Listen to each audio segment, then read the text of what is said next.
Shut up. What? Wait. Oh, he's gonna be so embarrassed.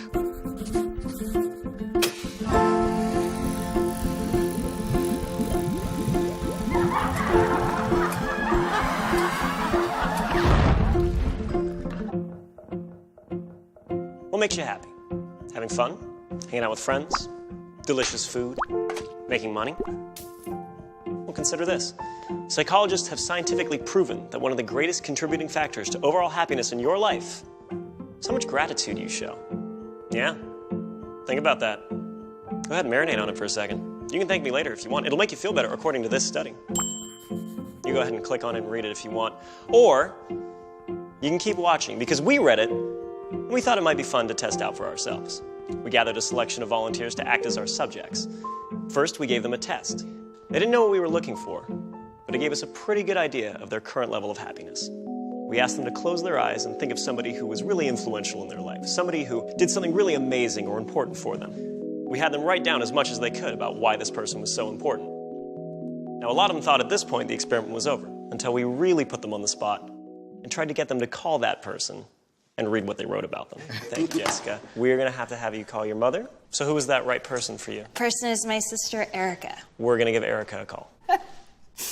Okay. Who'd you end up picking? Friend of mine, Craig Ains. Her name is Dora. My college accounting instructor. Really? Is this somebody you're still in touch with today? No, I'm assuming that he's passed on. That's a To shame. the great beyond. You up for it?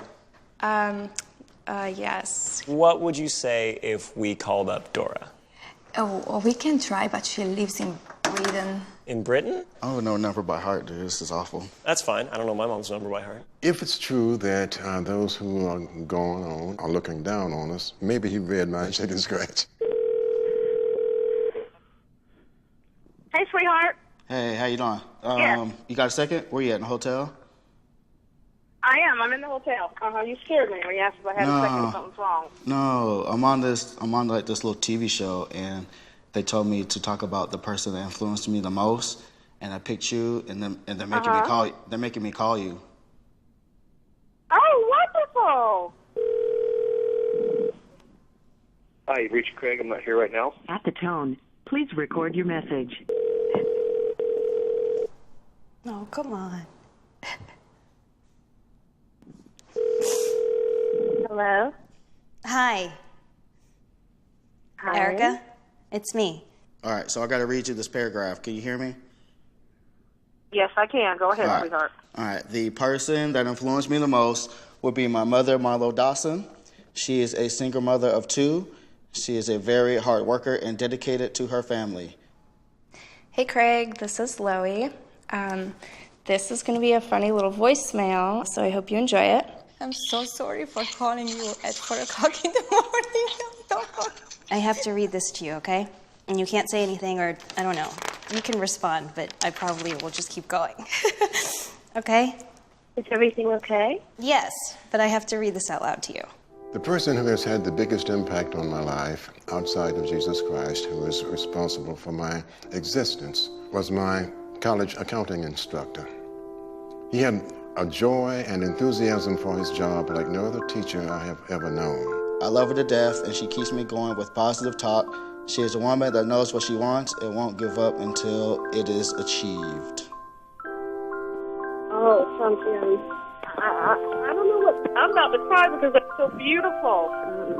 I have to say that's just wonderful. I first met Craig on an independent feature film set in Whitefish, Montana.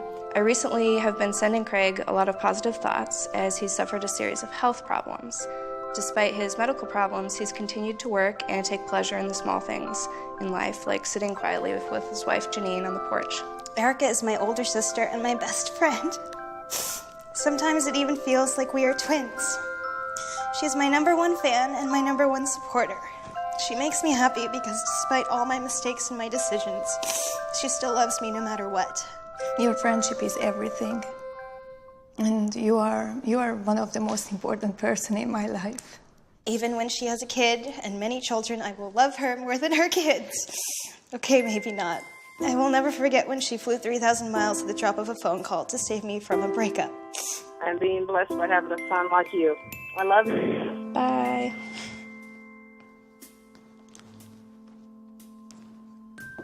Why did you do this? I don't know, because they made me do it. Thank you for picking up. Bye, sweetie. And then they're like, here, you're gonna write this letter. And then I wrote like this whole long ass letter, which, you know, I like don't write. And then all of a sudden they're like, hey, guess what? Now we're gonna call her and you're gonna read her this letter. And I was like, what the f?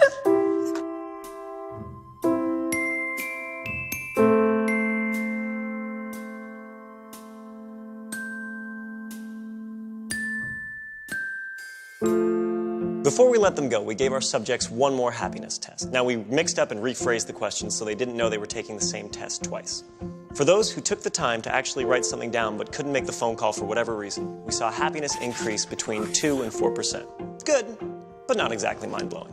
Now, for those who actually picked up the phone and personally expressed their gratitude, we saw increases between 4 and 19%. So either way, expressing your gratitude will make you a happier person. But you want to know something really interesting? The person who experienced the biggest jump in happiness was the least happy person who walked in the door. What does that mean? That means if you're having a particularly tough time, trying this out will more likely have a greater impact on you. Trust me, I'm in a lab coat. In fact, while you're at it, film it and upload it to us, and we'll do something awesome with it. I'm Julian, and this has been The Science of Happiness. Open Cake, subscribe!